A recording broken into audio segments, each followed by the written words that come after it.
Hello all, this is Nandini, Assistant Professor, Department of Computer Science at Dr. S.N.S. Rajalakshmi College of Arts and Science. Now we are going to discuss about asynchronous transfer mode, that is ATM, in computer network and data communication. So let's we discuss about ATM. So the ATM is nothing but asynchronous transfer mode. So the ATM, it is a switching and multiplexing technology, so that employs small fixed length packets. So these are called cells. The small fixed size packets was chosen to ensure that the switching and multiplexing function, so which could be carried out efficiently with little delay variation. And this ATM is a connection oriented packet switching technology, and it was designed to provide the performance of a circuit switching network and the flexibility and efficiency of a packet switching network. And the ATM was intended to provide an undefined networking standard for both circuit switched and packet switched traffic, and to support data, voice, and video with appropriate QoS mechanism. And next one is ATM protocol architecture. So the ATM protocol architecture is designed to support the transfer of data with a range of guarantees of QoS, and the user data, which is divided into small and fixed length of packets. So these packets are called cells, and these cells are transported over virtual connections.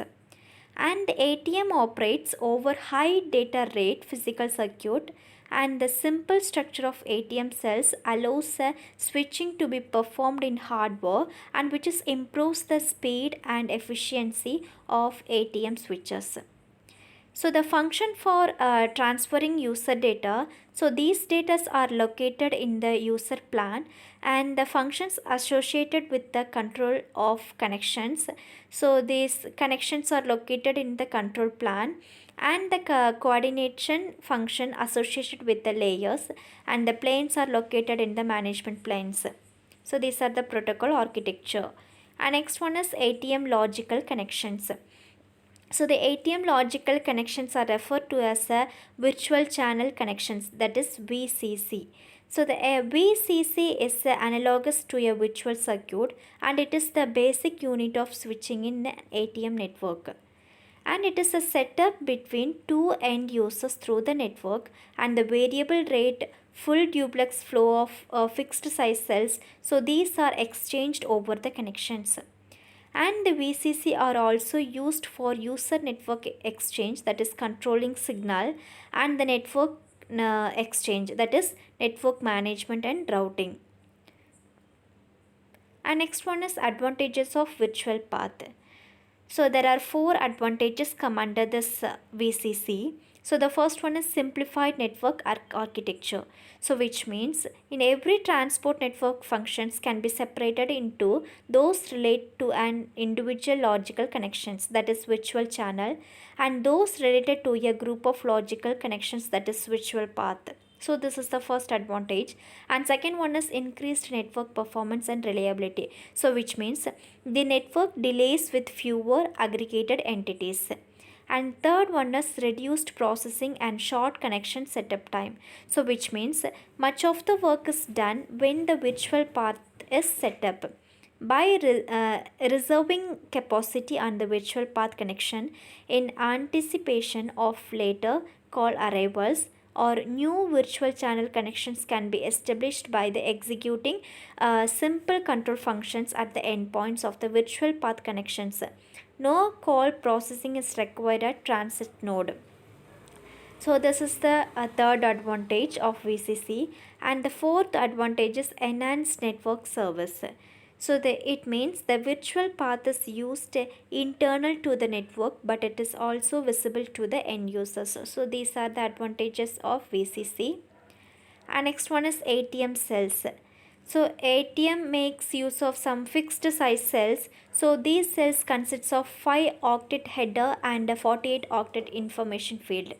So there are several advantages to use of small fixed size cells. So the first one is, so the use of small cells may reduce queuing delay for a high priority cells because it waits less if it arrives slightly behind a lower priority cell, so that has gained access to a resources. So for example, transmitter. And the second advantage is the fixed size cells can be switched more efficiently, so which is important for the very high data rates of ATM. So with the fixed size cells, it is easier to implement the switching mechanism in hardware. So these are the ATM cells. And next one is ATM service categories.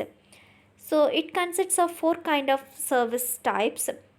There are constant bitrate, that is CBR, and second one is unspecified bitrate, that is UBR, and third one is variable bitrate real time, that is VBR RT, and the fourth one is variable bitrate non real time, that is VBR NRT. So let's we discuss one by one. So the first one is CBR. So the CBR provides ensured and constant bandwidth. So the each bandwidth assigned to the CBR servers, so which is decided to the peak cell rate, that is PCR, and the CBR services association can send ATM cells at PCR constantly with accurate QoS, that is quality of service. And the second type is UBR. So the UBR service does not make any service quality commitment and guaranteeing neither cell loss ratio, that is CLR, or nor cell delay. So when traffic congestion occur, the cells of the UBR service are dropped first, and the UBR service is suitable for applications with low requirement for delay and bandwidth. And the third service is VBRRT. So which service is provided for application so that have strict restrictions on delay and jitter, so such as audio and video. And the last service is VBRNRT, so which is support non real time applications with burst traffic. So a VBR NRT connection, which is described by PCR, that is peak cell rate, and SCR and MBS. So these services are suitable for application sensitive to cell loss but not to delay. So these are the ATM service categories types. So next one is assessment. So the first question is explain the types of ATM service categories, and the second one explain about ATM cells and logical connections. So these are the reference. Thank you.